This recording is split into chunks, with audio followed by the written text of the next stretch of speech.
Hello and welcome to my video explaining the battle bonuses in Kuro No Kiseki II Crimson Sin. I'm just going to be walking you through this list right here about the battle bonuses that increase the amount of XP you get in any fight. And then at the end of the video, that you can just skip to the time code in the description, or timestamp, I am going to show you a video of me getting a 5.0. I kind of futz about, and it takes a little bit, but either through this, you should be able to figure out how to do it yourself, or you can go to the video, skip to the time code, and I can show you how early you can get it, pretty much right at the beginning of Chapter 1. Very quick to get the trophy for a 4.0, and the achievement for a 5.0 in the in-game achievement system. And there's nothing above that. There's no 6.0, I don't know if you can get a 7.0, maybe. But I stopped at 5.0. I'm sure I'll get a higher one later in the game if I feel like trying to get as much as I can. I just wanted to get the bare minimum 5.0, just to show that you can do it super early and to get that completion done. So, we're going to just go in order, starting with the field battle bonuses. These are the bonuses available in the field, the real-time combat. First one is no damage, don't take damage. This carries over to the command battle. They do not stack. It's not like don't take damage in the field and don't take damage in combat are different ones. You're going to get a max of 2 points from taking no damage for the entire fight. Two things to note about this. For the field, it only counts if your leader is damaged, the person you are playing as. If they get hit, that is the only thing in the field that's going to stop you from getting that bonus. Or your allies taking damage, doesn't matter, doesn't count. When you get into a command battle, obviously that changes. Any one of you taking damage to their HP will void that battle bonus. The nice thing, and my theory to why no damage is such a small point bonus in this game, and Kuro, is that in Kuro 1 and 2 they introduced shields, which take damage in place of your HP. It might be hard to know, I don't know how widespread this is, but shields, if those take damage, your character will have an icon when they get hit that says guard, or text that says guard. If the damage is not to their actual hit points, their HP, if it is just to the green bar over their health, it does not void no damage, making it way easier to get no damage with characters like Anyas, Rosette, or Kataru in your team, anyone that can give you a shield. There are also 2 spells, I think, that give you a shield. I don't know if Kuro 2 added more, but there you go. Second one, just dodge. Do the perfect dodge. You're going to be doing it anyway, as long as you're getting used to the combat. When time slows down, you dodge through an attack and it instantly fills your charge attack. That's the just dodge. Under that, the charge attack. Just use the charge attack. Just use it once and hit something. That's all that matters. Then you've got the quick arts. Just use the quick arts. Just use this one and the next one are both new to Kuro 2. Use the quick arts mechanic, just hold triangle, just hit an enemy with it. And the next one is cross charge, which is the cross charge attack. So do the just dodge and then press triangle. The one wrinkle of the cross charge is that you can only switch to a character that is not in danger, that does not have a red health bar, and does not have a red vignette around their screen. So when you're pairing it with Revenger and trying to get all the battle bonuses, it's definitely you're walking a tightrope between being in Revenger and having a character that's not in danger. You can do it. You can totally do it, because I think Revenger pinch status is just a total amount of health for the party. And in the video, that's what I do. So you can only do it, so don't play as the character that has blue health, and you want a character that has blue health for cross charge. So play as a different character, then do a perfect dodge, press triangle, and you will swap in the other character. They will do their charge attack, and they will be buffed for for a small amount of time. Sadly, I don't think that buff carries over into the command battle, so that would have been kind of cool. The next one is, I believe it should happen when you do cross charge, but it's Switcher. and it is available to do in the field or in command. It's way easier in the field, because all you need to do is hit an enemy with a character, press L1 to switch your leader, hit another enemy with that character. You just need to switch characters and hit an enemy. It should pop up when you do cross-charge. I haven't tested this, but if you do cross-charge, it should give you switcher, cross-charge, and charge attack. But I'm not sure if it does. So just do all these. You'll naturally do this. You'll get the hang of it. Now into command battles. The first two are just... they're the same. No damage, don't take damage. Switcher in command battles is to do, I think, L1 and X, or L2 and X, where you just swap a character in from the standby party. Again, much easier to just do that in field battle. Because switching in a character, they have higher delay, I think, when they come in. Then you got first attack, or fast attack, pretty sure it's first attack, which is just to get the enemy, or the party advantage. Just start the battle with an advantage, which is just stun an enemy, press square to initiate the shard battle. Then you've got 3 sclim, which is just to use the sclim mechanic 3 times, either do a shard support, shard chain, or I think EX chain should count. But just do that 3 times. Again, you'll do that just by playing the combat, how it's designed. A lot of these are really well designed to just incentivize learning how the combat works. And to play in a varied way, because unlike a lot of the other games in the series, Kuro 1 and 2 are the first ones, I believe, where you cannot stack any of these. You can't just do 10 charge attacks to get 10 points. You do 1 charge attack, that gives you 1 point, and then no matter how many more you do after that, you still have that 1 point. So then there's Item Lover, well, there's EX Chain under 3 sclim. That's just use the EX Chain mechanic. Just stun an enemy, which will happen when you're entering a battle. If you're entering with an advantage, there will be a stunned enemy. If not, you can do it whenever you stun an enemy in battle. Be tied to somebody, and then be linked to somebody in sclim range. Boost once, and then do a craft or a normal attack, and you will do an EX chain. Item Lover, use 3 items. I think it used to be use 4 items, that's why it's 4 points, but just use 3 items. Simple. It can be any item. I usually just use trash, like cure blindness items, because you can use those even when you're not blinded. They don't heal any HP, so they won't push you out of Revenger danger status, and it's only 3 items. It doesn't take long. Then you got 7 Rush, which is to just have 7 allied turns in a row. Which, as you'll see in the video, there's a very easy way to do that. Very easy. A round kill is the only multi-kill bonus in this, and I believe Kuro 1 as well. I feel like Kuro 1 might have had a double and triple as well, but I'm not quite sure. But a round kill is to just kill with, just kill 4 enemies at the same time.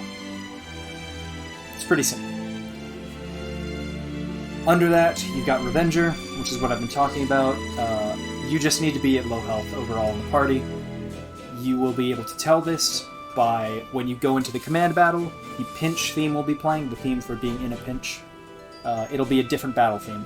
You'll be able to tell. And, as I said before, you don't need the entire party to be in danger. You just need to have a total low amount of health. And the best way to do this, if you are confident you won't die or take damage enough to kill you, you can go into a field battle, let them just beat the crap out of your characters until you're all at low health, then run away, just never heal yourself, and then you can start every battle with Revenger. And then if you don't take any damage, you will have a passive 0.8, you'll have a passive 0.8 bonus to all the XP you're gaining, just from Revenger and taking no damage. That's if you do literally nothing else. So you're most likely going to have a passive 2 times XP buff, as long as you do that.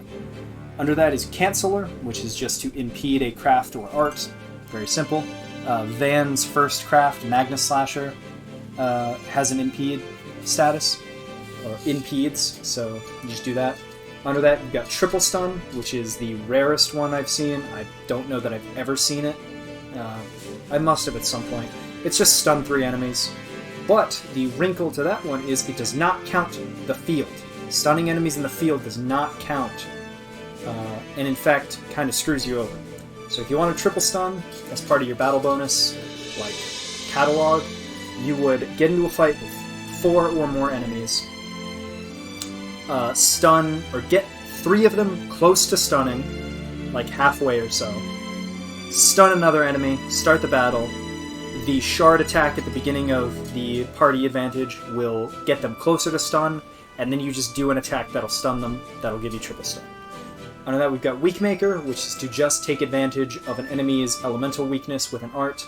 I don't believe shard skill elements count. So if you do a normal enemy attack while boosted, and you hit them with fire when they're weak to fire, I don't believe that'll give you Weak Maker. It has to be an art, I'm pretty sure. And quick arts also don't count. It's gotta be in the command battle proper. Then you've got, I just call it, it's just Excel Craft, which is to just take advantage of a directional damage bonus for a craft, like Van's Magna Slasher from the side, or his big delay attack, I don't remember its name, where he jumps into the air and drops down.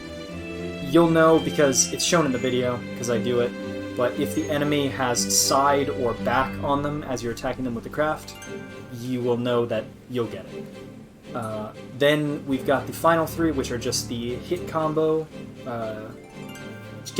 reaching certain hit combos, hit counts, will give you these last 3, and you can only get one of the 3. So if you get 20 hits, you'll get the 20. If you get 50 hits, you get 5 points. If you get 90, you get 8 points. I believe 90, the third one was raised a little bit from Kuro 1. I'm assuming, based on the fact that it's 8 points, that it was 80 before, but I can't quite remember. It's been a while, and that's a small amount of minutia. So if you got a 50, you would not get the 50 and the 20. You would just get the 5 points. You would not get a 5 and the 2. Otherwise, the hit counts would be the best way to get 5.0. So that's it. We're going to cut to the battle, and yeah, this video will be like almost 20 minutes long just explaining battle bonuses. This still isn't even the combat video, or let alone the shard skill video. But I hope this helps. Cut into that footage. Bye. So here's the start of the footage of me getting to 5.0. This is pre-recorded because it took some setup and some work to do, so I gotta kind of explain what I did. You can see at the top left, this is very early in Chapter 1. This is the moment after Rune gets here. It's literally on the bridge. I don't know if every single person starts, like if the first journey into Merchant Garden is scripted, if all these are the same, but it's right after you get Rune. You cross the bridge, there's 2 larger enemies, 1 slime, 1 big floating summon knight or whatever, and then 3 rabbits off to the side. So what I did was I walked up to them, let them just hit all my guys until they were weak, and this is on Nightmare too, just to show that you can do it. I walked up, played as each character, let myself get hit, you take way more damage. Get to where you can't take another hit without giving them the enemy advantage, and then switch to the next character, switch to the next character, and then switch to the character you want to cross-charge into. So I left Nadia okay, everybody else is at like 1 health, pretty much. And so this is so you can start the battle at Revenger, where the pinch theme is playing, so you can get that 0.6 right away. I chose to swap Rune for Agnes, because I don't let the enemies have a turn, so there's no reason to have Agnes's guard up, but that's really useful. But it gives you health regen. So the longer the battle goes on, the more turns you get, especially when you're trying to get 7 rush. They're going to recover out of Revenger, and you don't want that. So I just walk up, I start with a charge attack, you get the cross charge in there. I immediately use a quick art. I just try and group them all together so that they're in range of what I'm trying to do. The rabbits really don't like following you and listening to you. So then I just stunned one guy. The knight got stunned by the entrance with the shard attacks. And then I think I just think for a while.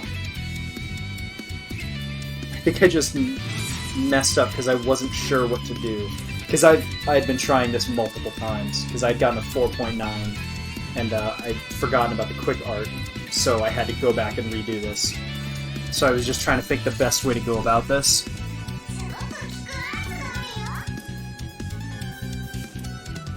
Come on. There we go. So then I just EX chain the knight, since he has the most health, and he's the furthest away. And then I think I just give Nadia a turn again. That's why Rune's an amazing support character, just for his one craft that lets you buff and give someone else their turn. He's just a better Machias, really. It's fucked up. And also, there might be some element of randomness to it, depending on the turn order of your characters. It can be pretty annoying.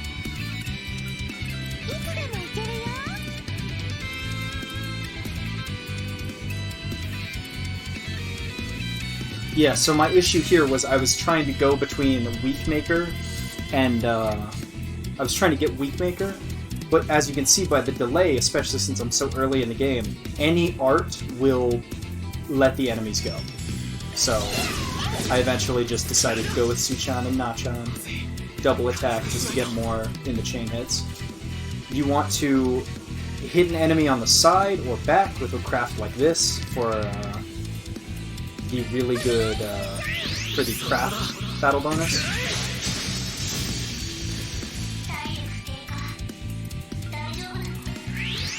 And then this is what's going to give you 7 rush.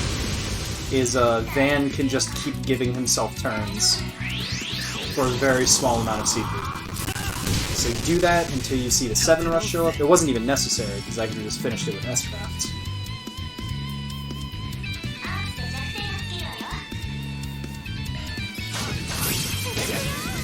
So I kill that enemy that's further away, and now Swin's S-Craft will get me over the 50 chain hit. I think it gets me right at 50 or something. And he will kill the last 4 enemies all at once for a round kill and quicker chain. Yeah, so that's basically it. There's a ton of stuff I could have done better. I'm sure there are people that are gonna go out of their way to get every single battle bonus in one battle, but that's just not... I don't really care. There's no more rewards for that. It's, I didn't really care. So, yeah, there you go. There's the 5.0 battle bonus.